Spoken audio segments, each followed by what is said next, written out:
Fala galera, beleza? Bem-vindos ao React do Futebol. Peço humildemente a você, que deixe o like, porque apoia bastante o nosso canal. Nesse vídeo, iremos atualizar para vocês toda a situação envolvendo o Vasco da Gama. Semana pode ser de anúncio no Vasco, com a possibilidade, inclusive, de a chegada de um novo zagueiro. E esse nome pode ser IR Mina.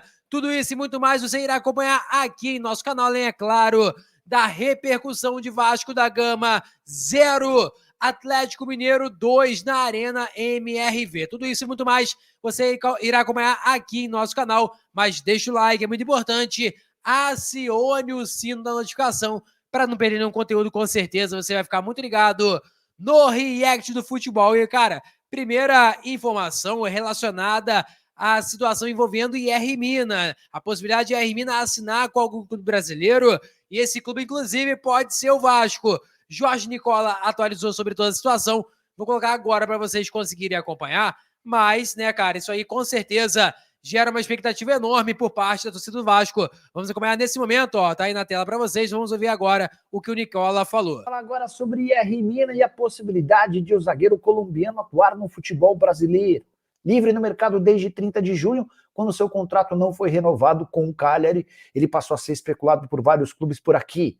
Corinthians, Cruzeiro, Botafogo, Vasco foram só algumas das possibilidades levantadas, mas as informações que vêm da Itália dão conta de que ele vai prorrogar seu contrato com o Cagliari por mais uma temporada. O time italiano tinha essa prerrogativa caso tivesse sim do jogador. O Mina deixou que seus empresários trabalhassem no Brasil e na Europa em busca de outras ofertas. Sem possibilidades de clubes maiores na Europa e sem se animar em atuar no Brasil, especialmente por causa da sua esposa, que é contrária à ideia, o Mina aceitou a extensão desse contrato que vai ser assinado nos próximos dias. O Mina curte seus últimos dias de férias. Só para lembrar, em janeiro o Mina esteve bem perto de virar reforço do Corinthians, mas a esposa do Mina foi quem brecou esse acordo, afirmando que preferiria continuar na Europa, e é dessa maneira que a coisa vai funcionar, e a Mina não será reforço do futebol brasileiro, pelo menos nessa janela de transferências. Então, portanto, galera, você consegue acompanhar nesse momento o Nicola falando sobre a situação envolvendo IR Mina.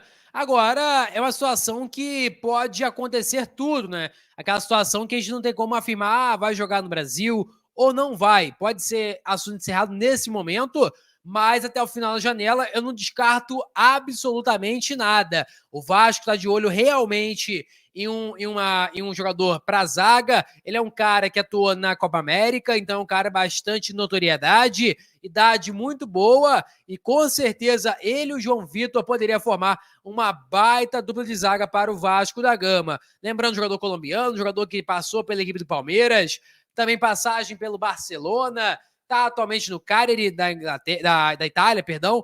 Então, ele também. É que eu tava lembrando aqui agora que o Mina também passou na Inglaterra. Por isso que eu falei Inglaterra, mas na verdade o Mina passou pelo Everton na Inglaterra, Premier League. Então, portanto, é um cara que hoje está na Itália, no Cagliari, mas ele também passou pelo futebol inglês na Premier League, além, é claro, como eu falei com vocês, do Barcelona. Então, eu acho que é um cara que, obviamente, tem que ficar muito atento em relação a IR Mina. Mais uma situação envolvendo o Vasco.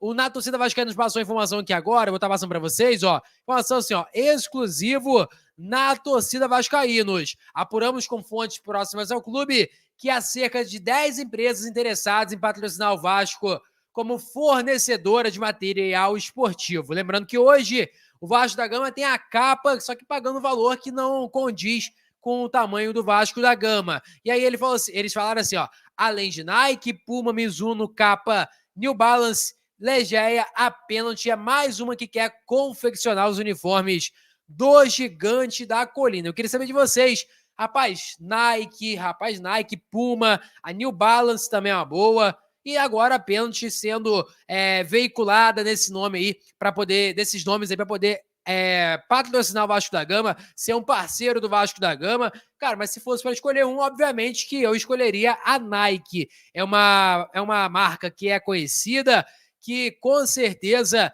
teria uma baita aceitação por parte dos vascaínos. A Nike, que, cara, dispensa comentários, material de primeira realmente. E se viesse para o Vasco, além, é claro, de pagar um valor financeiramente muito bom para o clube, obviamente teria um retorno nos materiais, teria um retorno muito bom para a equipe do Vasco. Então, portanto, eu acho, minha opinião, que a melhor opção seria a Nike. Quero saber a sua opinião, coloca nos comentários. E agora, galera, passar para vocês agora o que o Lucas Pedrosa, que é jornalista do SBT, analisou em relação à derrota do Vasco frente à equipe do Atlético Mineiro. Tá na tela nesse momento agora, ó, para vocês conseguirem acompanhar. Vamos ver o que ele falou agora, ele que postou isso numa live, né, no seu canal de YouTube. Então todo mundo vai lá e dá aquela moral para o Pedrosa também. Vamos analisar aqui, eu gosto bastante das análises dele, então vamos estar acompanhando nesse momento. Vamos ver.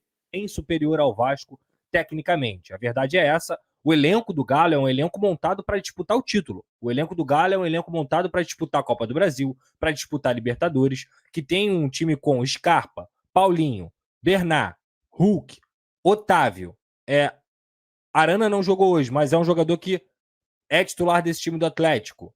Enfim, é uma equipe que é muito boa. O Júnior Alonso mesmo também é um grande jogador, é uma equipe extremamente qualificada e que tem um patamar, 2 patamares talvez acima do elenco do Vasco da Gama. O que aproximava o Atlético Mineiro do Vasco na tabela era justamente o momento das equipes.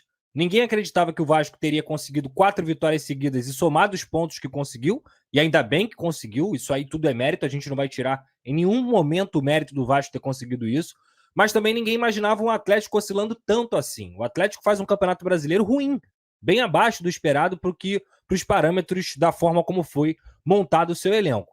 E eu assisto muito o jogo do Atlético porque eu gosto de ver Paulinho, Hulk, Scarpa jogando. Eu, por exemplo, assisti o jogo contra o Juventude na semana passada, em um gramado até pior do que esse do Arena MRV. Inclusive, deixo aqui meu destaque, é uma vergonha que um gramado de Arena MRV, que acabou de ser inaugurado, seja tão ruim, assim como também é uma vergonha o Mané Garrincha lá em Brasília ter um gramado tão ruim, arenas que teoricamente tinham tudo para serem perfeitas, mas o principal, que é um gramado decente, não tem.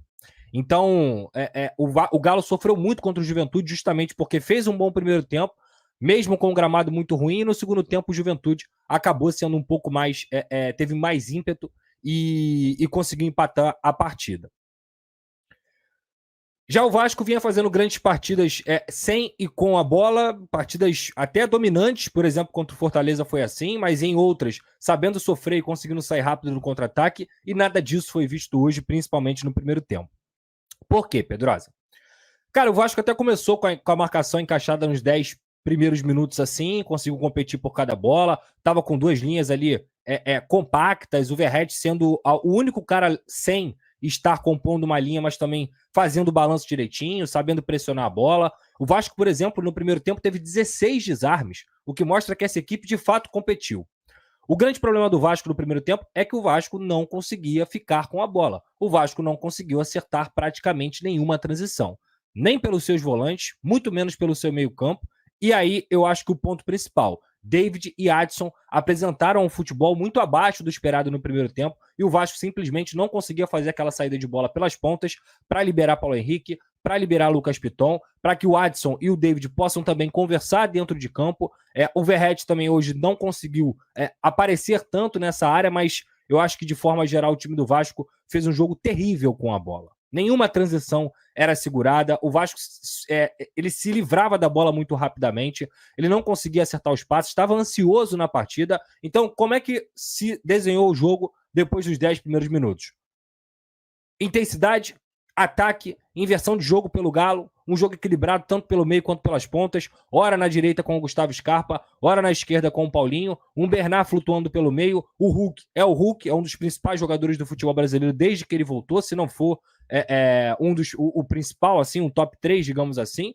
E quando o Hulk tá querendo, quando o Hulk tá com espaço, ele vai decidir jogo. Assim como quando o Scarpa tá assim, quando o Bernard tá assim, quando o Paulinho tá assim. Então o meio-campo do Vasco, ele conseguia recuperar a bola desses jogadores que são extremamente qualificados, mas não conseguia progredir, não conseguia fazer o Atlético nem mesmo sofrer, nem mesmo correr atrás da bola num contra-ataque. Tanto é que o Vasco não chutou a gol no primeiro tempo.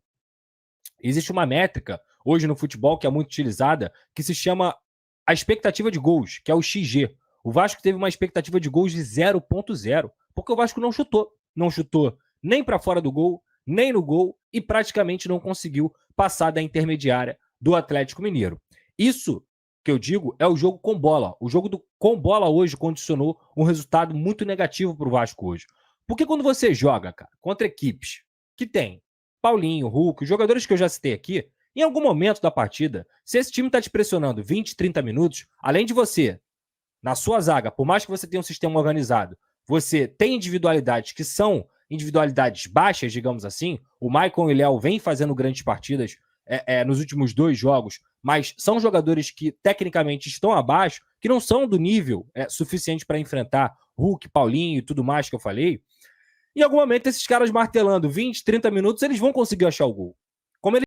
Exatamente, galera. Concordo plenamente com o que ele falou. O Vasco da Gama, no segundo tempo, até melhorou bastante, conseguiu ter o domínio da partida, mas eu não sei se foi o Vasco da Gama que impôs isso ao Atlético ou se foi realmente o próprio Atlético que falou assim: não, 2-0, tá bem aqui, de boa o jogo e tudo mais, vou reduzir a intensidade, vou abaixar as linhas. E eu acho que foi realmente isso que aconteceu. O Vasco com o Felipe Coutinho, mesmo estando abaixo fisicamente, obviamente, o Vasco melhorou bastante. É um cara que, pegando o ritmo de jogo, vai ajudar bastante o Vasco, não tenha nenhuma dúvida, beleza?